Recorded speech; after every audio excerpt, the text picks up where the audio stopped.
નમસ્કાર મિત્રો, કલ્પના કરો કે તમે સીધા બ્લેક હોલ તરફ પડી રહ્યા છો.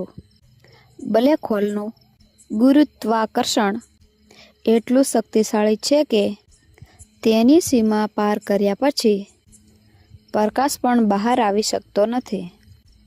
આ સીમાને કહેવામાં આવે છે ઇવેન્ટ હોરાઇઝન, એટલે કે પોઈન્ટ ઓફ નો રિટર્ન.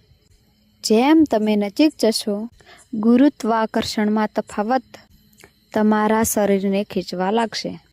આ પ્રક્રિયાને સ્પેગેટિફિકેશન કહે છે. પણ ઇવેન્ટ હોરાઇઝનની અંદર ખરેખર શું થાય છે એ વૈજ્ઞાનિકો હજુ સંપૂર્ણ રીતે જાણતા નથી. બ્લેક હોલનું આ રહસ્ય શું તમે જાણતા હતા? આવી જ અદ્ભુત માહિતી માટે મને લાઈક કરો, શેર કરો અને સબસ્ક્રાઈબ કરો. ધન્યવાદ.